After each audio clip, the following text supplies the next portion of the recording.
From Vermont Public, this is The Frequency.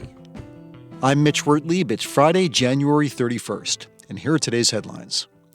Republican Governor Phil Scott wants to impose new fees on the owners of electric vehicles. He says the growth in EV sales is putting a dent in revenues from the gas tax, which is one of the biggest sources of funding for the state's transportation fund. Scott says his administration will ask lawmakers this year to approve a new fee for EVs based on the number of miles they travel.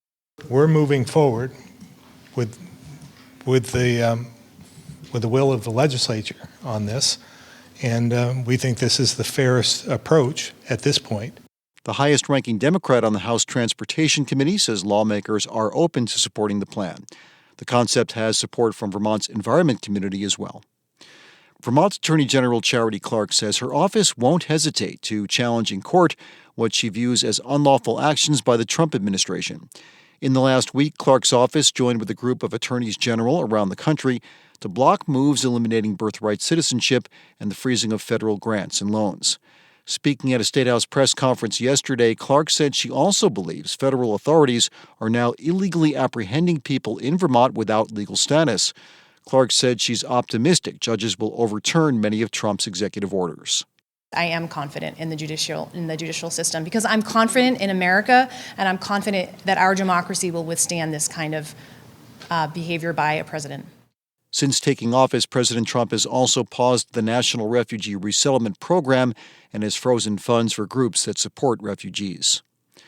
For the better part of the last 2 decades, federal testing data consistently saw Vermont students outperforming their peers in other states in math and reading, but no longer.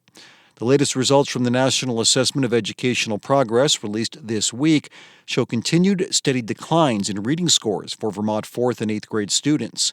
And while Vermont students fared slightly better in math, scores still reflected a slide toward the national average in both subjects and both grades. Also known as the nation's report card, the data comes from tests administered by the federal government to a representative sample of students in all 50 states.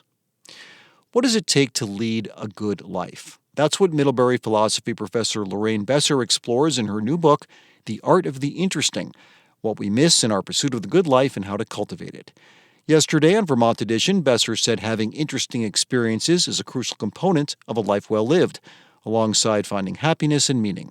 She added that what someone may find interesting is unique to them. So we should embrace that and really it gives us a signal to kind of harness it within our lives, because we're not out searching for what is interesting. We should go about creating interesting experiences for ourselves. You can listen to our full conversation with Besser through Vermont Edition's podcast feed or on our website, vermontpublic.org. And coming up, Vermont is not on track to build the number of homes the state needs by the end of the decade.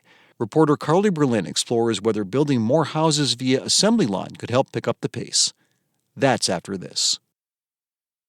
Last year, a little over 2,000 homes got built in Vermont.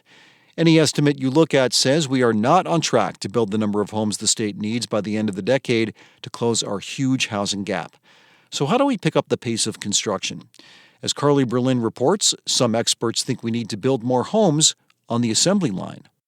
The company Huntington Homes builds about 70 houses a year, all inside this giant factory in East Montpelier. The house starts on one end of the shop, and then it gets pushed down the assembly line. This type of construction is called modular building. Huntington Homes co-owner Jason Webster likes to think of it as making a bunch of Lego blocks that eventually fit together into a house. First, workers frame the floors of each building block, then the walls, then the ceiling. Then we do the mechanical rough-ins, insulation, sheetrock, taping, painting, finish work.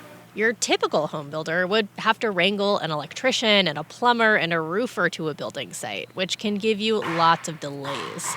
But here, they're all working under one very large roof. Webster says that kind of streamlining means building a house can take a couple days instead of months. So we can build a whole house in 12 8-hour shifts, so 96 hours. That goes from that corner we're looking at. From that corner all the way down to finished modules going out the door on the other end. Then those Lego pieces get shipped out on a truck, a crane stacks them together, and voila. To the untrained eye, they look like any other house. Historically, Huntington Homes has mostly built single-family houses, a lot of them shipped out to clients in places like Nantucket. But recently, the company has started to branch out. Like right now, they're getting ready to build 45 duplexes and townhouses that'll be part of a big new mixed-income housing development in Middlebury. And Webster wants to do more. He isn't alone. Some housing wonks in Vermont are wondering if we should be building a lot more homes on the assembly line. If we build one home at a time, a home here, a home there, then it's about the least efficient way that you can do anything right now. So do it one at a time. Jeff Lubell is a housing researcher who lives in Norwich. He recently helped put together a state-commissioned report that looks at how to grow the off-site construction industry in Vermont. That's a catch-all term that includes manufactured housing, think single wides and double wides, and modular construction, like what Huntington Homes is doing. And Lubell says off-site building brings a lot of advantages. Like Webster said, you can build a home much faster. You can also build year-round through the winter. The labor itself is less physically demanding, which can open up the building trades to a bigger pool of potential workers. And Lubell says if we do a lot of this, there's also the potential to bring down costs. There's ways to start to imagine some what we call economies of scale, which are really where by doing multiple things at the same time, you have a lower cost per unit. If you build a bunch of standardized homes at once, you can save on design costs. Maybe you can get a bulk deal on lumber or windows. In a typical development, Lubell says, you might be able to build 2 units, 4 units, 10 units, even 20 units right on a particular site. But in a factory, you can build 100 units a year. You can build 200 units a year. So how do we achieve that kind of scale in tiny little Vermont? Lubell's report has a few main recommendations. One is state government could make a bulk purchase of homes over a set amount of time to guarantee companies' business.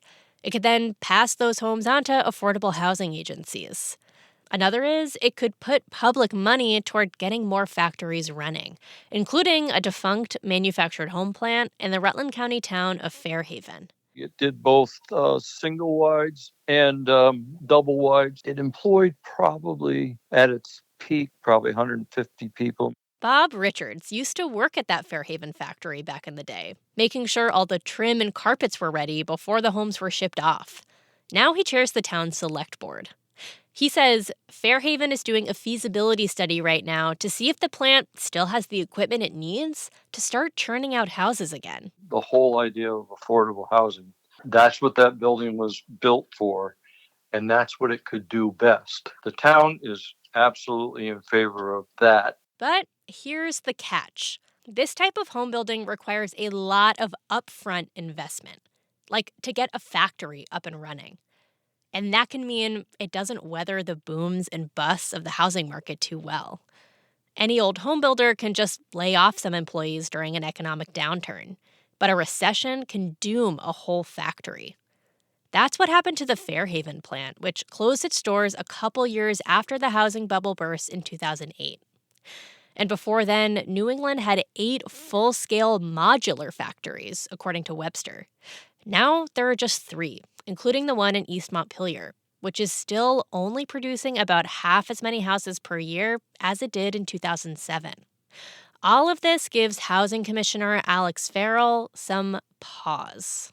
We, the state, need to be thinking about that eventual bust cycle. We're here to mitigate risk for the public and then for private developers, but we just don't want to leave the state holding the bag. For now, though, the demand for homes in Vermont doesn't look like it's slowing down anytime soon. And to Lubell, the housing researcher, putting a relatively small amount of state funding toward more off-site construction is a low risk to the alternative, watching as home prices keep going up. For Vermont Public, I'm Carly Berlin. That was Report for America Corps member Carly Berlin. Carly covers housing and infrastructure for VT Digger and Vermont Public. The late, great Tom Petty said it, or more accurately, sang it best, the waiting is the hardest part. And this week's sports report is focused on the waiting and the anticipation that comes with it. This is that weird time of year when the National Football League's AFC and NFC champions have already been crowned, but there's a week-long interim before the Super Bowl actually takes place. So we have to wait to find out whether the Kansas City Chiefs will become the first team in NFL history to three-peat as champs, or whether the NFC best Philadelphia Eagles can win it all for just the second time in their franchise history. It's tempting to reveal right now who I think will take the Vince Lombardi trophy, but in keeping with today's theme, I'm going to wait until next week, just before the big game, to make my pick. In the meantime, here's a tip for those of you keen to wager on the outcome, and if you do, please do so within sane financial means. Just wait to hear who I think will win, and then bet the opposite. I still recall with a shudder of embarrassment telling anyone who would listen how the 1986 New England Patriots would upset the Chicago Bears that year. To be fair, the Pats kept it close, losing by only 36 points. I'm at least confident enough to say that this year's game will be a lot closer than that. We're also waiting for my favorite benchmark indicating that winter's icy grip doesn't hold on forever.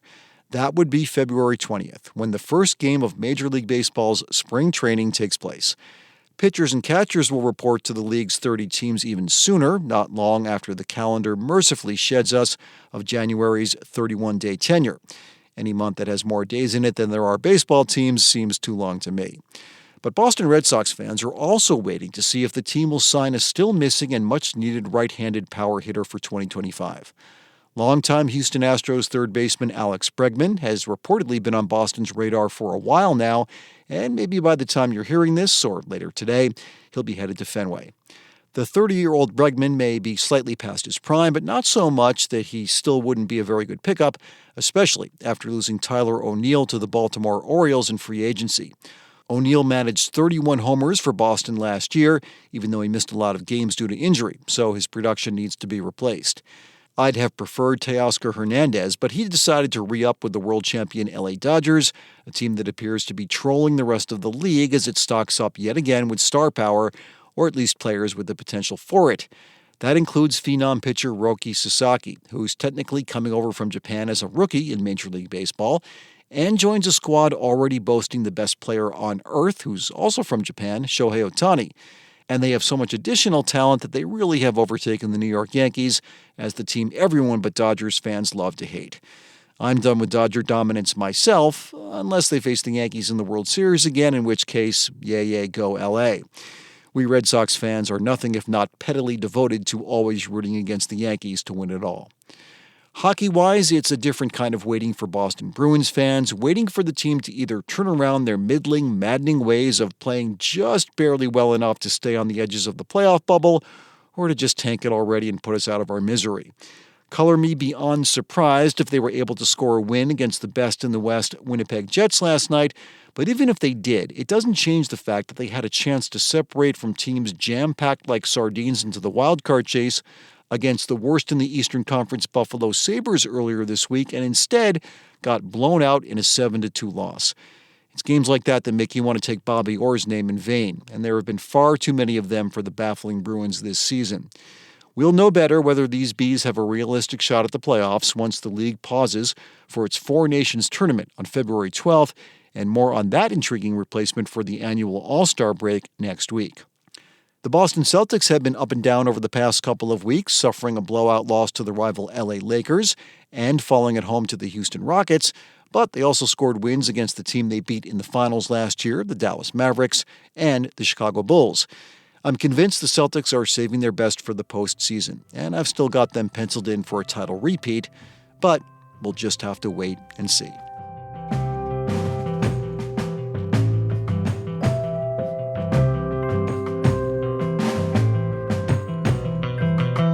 Thanks for listening to The Frequency today. We had additional reporting from Peter Hirschfeld, Bob Kinzel, Lola Dufour, and Daniela Fierro. Our executive producer is Kevin Trevelyan, and our music is by Blue Dot Sessions. I'm Mitch Wertlieb. Talk to you Monday.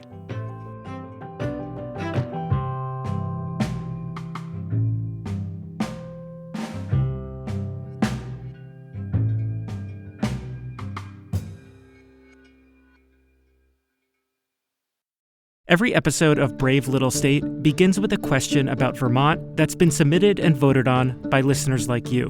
What happened to all the restaurant workers? What's the deal with Vermont's fire towers? Why do people like the band Phish? Follow Brave Little State wherever you get podcasts. From Vermont Public, part of the NPR network.